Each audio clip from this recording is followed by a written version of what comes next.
And he's going to talk to you a little bit about what it takes to go to the level. As you all know, he participated in the Sound Mind, Sound Body, came all the way from LA. Got offers at the camp as well, all right? And he knows what it's like to be in your shoes. But most importantly, he understands the mindset that it takes. And that's what you all got to understand, the mindset. Everybody say mindset. Mindset. Sound mind. Sound mind. All right, let's clap it up for him. How you guys doing? You guys good? Yes, sir. Wait, first of all, who got the better team? Amon-Ra or Ramsey? What's the score right now? Ramsey cheating. Don't worry, Ramsey cheating. I'm not worried about that. But I appreciate you guys having me, man. This is dope to see everyone come together. I remember when I was a kid coming out here, like I told the story already. My dad, I have 2 older brothers, and my oldest brother went to Notre Dame, but he came to this camp when I was like in 6th grade. And he said it was the craziest camp he's ever been to, the Sound Mind, Sound Body camp. He said it was like 300, 400 kids, college coaches everywhere, and I was at home because I was younger. So he's like, next year we're gonna go. So that was like 2 years later. I was in like 8th grade. 8th grade, I came out to Detroit. I'm from 50 minutes from LA, from California. So I don't know anything about Detroit. I didn't know where it was. I didn't even know about Michigan. I'm like, all right, let's go. So he brought me and my brother out here to the camp, and it was, to this day, I'd say the craziest camp I've ever been to. 400, 500 kids, everyone trying to get reps. One-on-ones was the craziest, was the best part of the camp always. So came out, I ended up getting a scholarship to Notre Dame, which was amazing because my brother ended up committing there, so I was super happy. But I just remember coming to the camp and being like, there's 500 kids, all trying to do the same thing, make a name for themselves, whatever it is. What am I gonna do to stand out? So for me, my whole thing going into it was like, I'm gonna cut the line every time. I'm about to get every one-on-one rep. So I did a rep, boom. I caught it, whatever it was. I walked back to the line, cut everyone, get back in line, be the second one to go again. So I got like, say you got 3 reps, I would get like 12 reps if you got 2 or 3. So I was getting as many reps as I could just to make sure people could see who I was. And so that was just always my mentality. I was super competitive, I still am. The mindset is everything. Everyone's built different. Some are taller, some are shorter, faster, whatever it is. But hard work is always going to be talent every time. I promise you. You guys are all talented. That's why you're here. But if you guys can work hard, make sure you listen to your parents. They know what's most important for you guys. They have your best interests. So make sure you listen to them. Take school very seriously. Make sure you guys are in the classroom, doing your homeworks, doing your assignments, not being late to school. Show up on time, whatever it is. Show up early. All that plays a huge factor, and then you guys will be just fine, man. Keep going.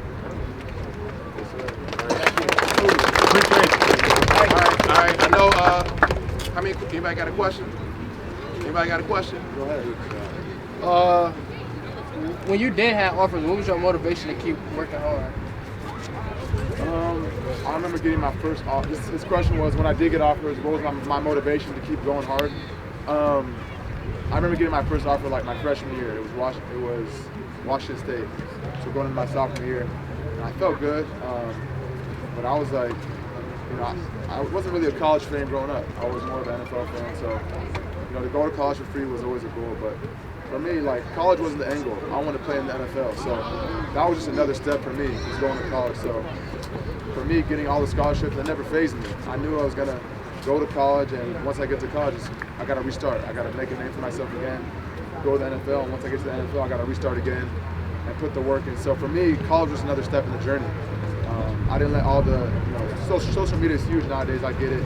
You guys all want to be on it, posting the offers, this, that, and the other, want to be cool, whatever it is.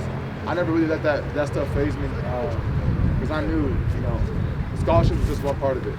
You can get in some scholarships, the schools won't honor them, whatever it is. Sometimes you get a scholarship, a year later you want to commit, they're like, we don't really want you no more. So there's so much that goes into it, but for me, like I said, it was just another step for me to get to where I wanted to be. And for me, even now, the journey's still going, man. I'm gonna say this, I'm gonna help you out with this question. You was not highly drafted, so NFL draft is like a turning point. I don't know if you all know the story about him not being drafted. I'm gonna let him tell that.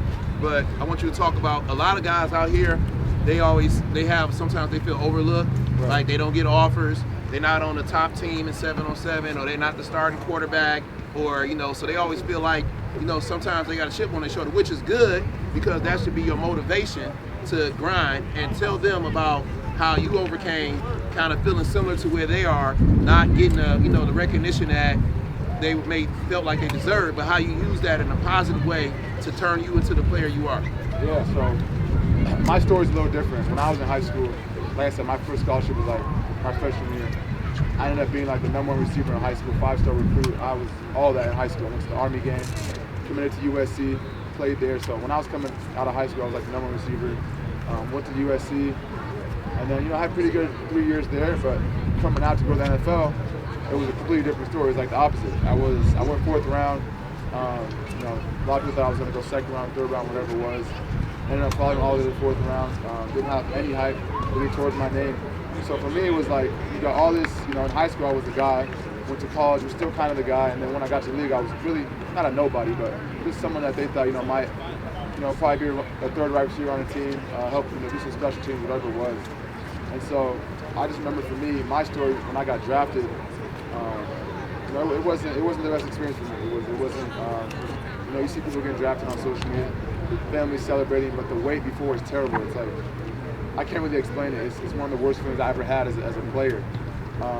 Knowing that there's so many guys getting drafted before me, and I felt like I was better than all of them, to be honest. But I had to wait my turn, and once I got the call from Detroit, I was like, I'm going to Detroit. It wasn't historically the best football team, but I'm gonna go in there and do the best that I can, make the most of it. And so I just remember that feeling that I had, and it motivated me, I would say, to be the best that I could ever be.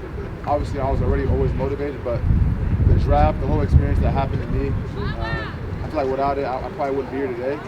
But it's just motivating. You guys, at the end of the day, man, you gotta have that dog mentality. I can't really, I can't put it in you. Either you got it or you don't. And if you got it, you gotta make sure you keep it, because the scholarships kind of make you feel like, oh, I'm already that guy. And when you get to college, it's like, oh, how did dude in college trying to take my spot, whatever it is. So just make sure you keep that mindset, whether you're a 5-star, 3-star, 2-star, or no star. Don't matter where you start, it's always where you end. So that's all we got to say. I'm gonna have Coach JJ say a couple words.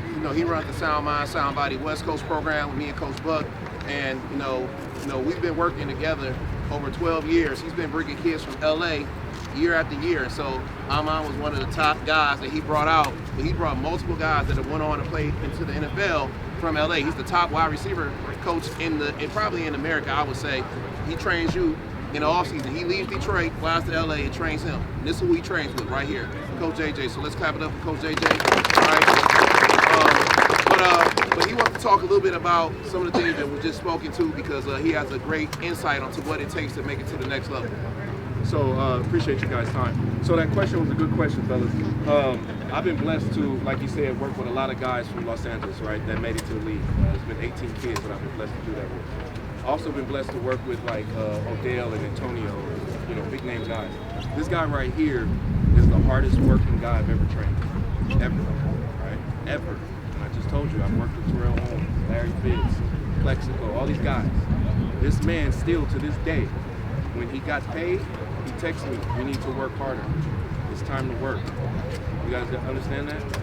All right, so if him or whomever is in the NFL, if they feel like they need to work, what do you think you guys need to do? Work, right? That's the only way you're going to make it, brother. That's the only way. I've seen a lot of talented kids that should be in the NFL not make it, and it's because of lack of work, right? And then the next thing, the school, right? You have to compete in the classroom. His father, he came home, I don't know if it was him or his brother, they came home with the class that they were struggling with, and he got an A-. He was like, hey, Pop, look, I got an A-. You know what his dad said?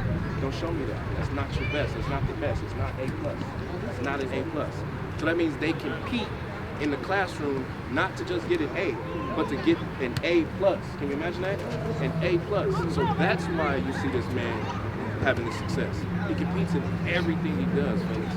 And I just want you guys to adopt it. Compete, compete, compete. Put God first. All right.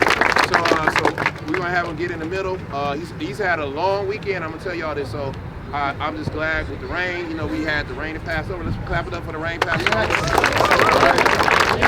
Also, we got to show a lot of love to Battle. All right. Y'all like the drip y'all got from Battle, right? Clap it up for Battle, man.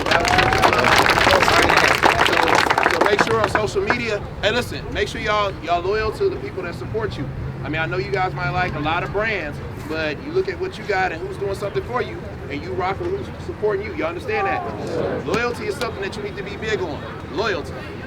All right, so be loyal to what's loyal to you. Until somebody else come in and drop off gear and swag, you should be focused on what's focused on you. Make that the main thing. All right, so we take these pictures, we're gonna post them. Let's show some love to all of our supporters. Give him shouts out on social media. All right, give Battle shouts out. No one's asking you to do that, telling you to do that, but you should just do that. It's a way you can do something for somebody else who wasn't been given to you.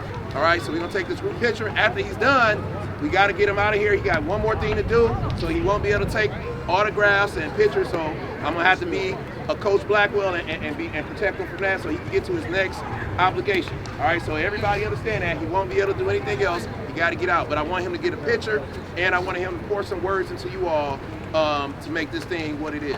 All right, so I'm gonna slide him in the middle.